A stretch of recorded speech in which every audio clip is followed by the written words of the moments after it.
Audio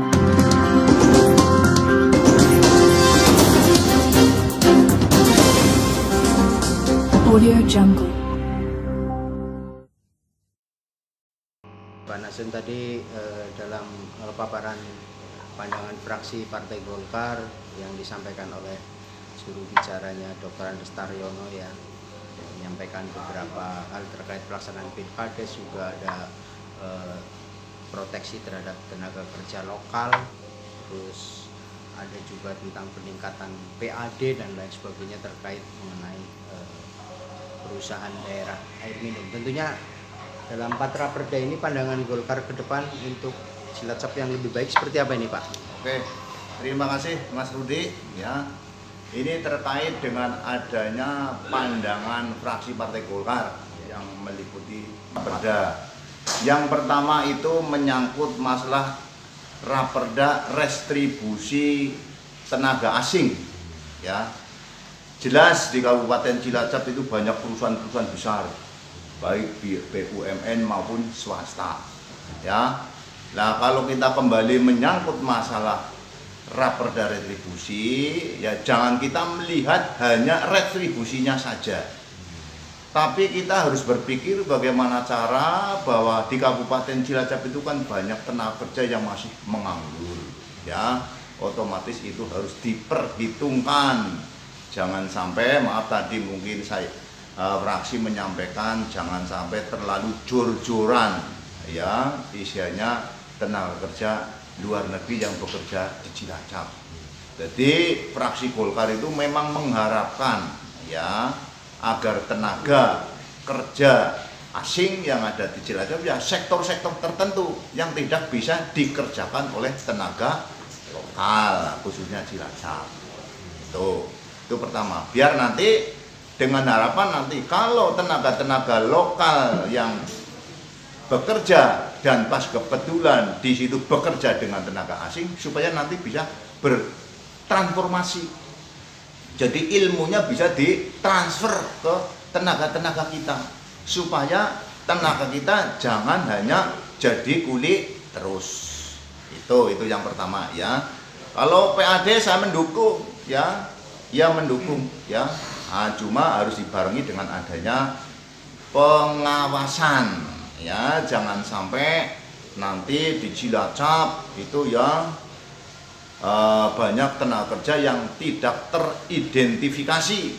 Maksudnya berapa sih jumlah tenaga kerja yang sebetulnya di Cilacap ya, karena pengalaman yang dulu bahwa Cilacap itu hanya sebatas transit, izinan dikeluarkan di pusat ya, terus ke sini ke Cilacap ya, setelah itu pulang lagi ke sana, mungkin perpanjang di Jakarta, terus alasannya di sini kerja lagi dan sebagainya. Jadi otomatis kita kan kehilangan PAD. Nah, yang saya maksud, bolehlah izinan mungkin dari pusat, tapi perpanjangan ataupun maaf itu pajaknya itu biar dirasakan oleh pemerintah daerah dalam tanda kutip untuk peningkatan PAD Cilacap. Itu yang pertama. Mungkin dengan adanya raperda Pilkades ya, betul bahwa untuk kloter pertama itu mungkin yang Pilkades itu secara serentak di Kabupaten Cilacap akan dilaksanakan kalau tidak salah bulan ini, akhir bulan ini ya.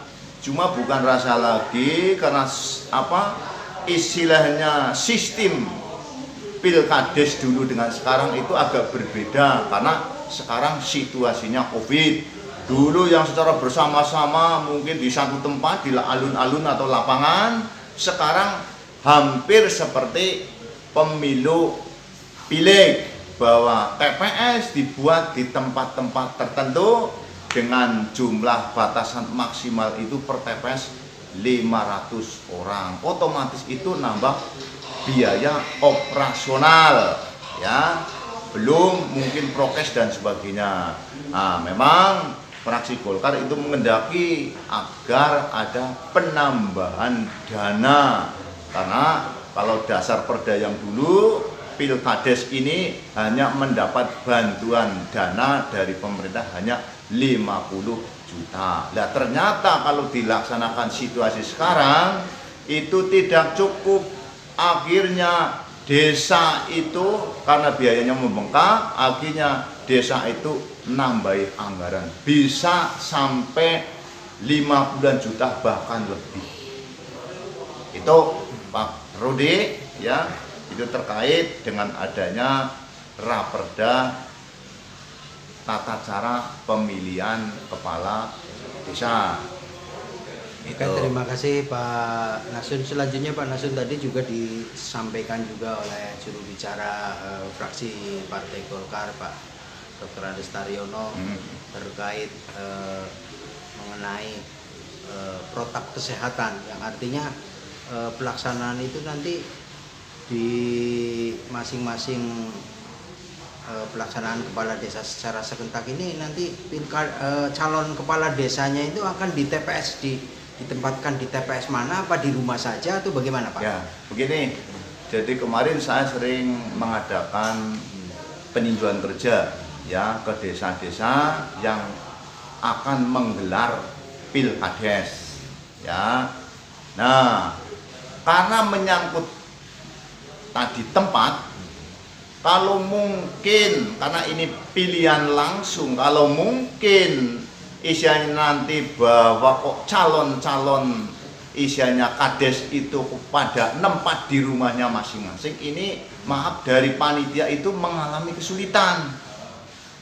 Akhirnya mungkin ada arahan bahwa nanti ya calon kepala desa yang mengikuti kompetisi harus ditempatkan di suatu tempat, yaitu di balai desa. Alasannya apa? Alasannya untuk mempermudah nanti istilahnya menandatangani berita acara pemilihan. Itu Pak Rudi. Selanjutnya Pak, ini kan raperdanya baru saja dibahas untuk terkait pelaksanaan pilkades serentak ya Pak ya. Lalu landasan hukum yang kaitannya dengan pelaksanaan pilkades ini menggunakan perda yang mana nih Pak? Nah, ini landasan hukum yang istilahnya karena perda ini baru mau dibahas, bahkan belum dibahas, ya ini memakai perda yang dulu, perda yang lama. Nah, cuma menyangkut masalah terkait teknis yang tadinya pemilihan kepala desa dulu ditempatkan di satu tempat, sekarang ternyata dibikin di masing-masing TPS, bahkan wilayahnya berbeda-beda. Mungkin nanti ada mungkin semacam isinya aturan, mungkin karena ini sangat urgent, mungkin arahnya ke Perbu.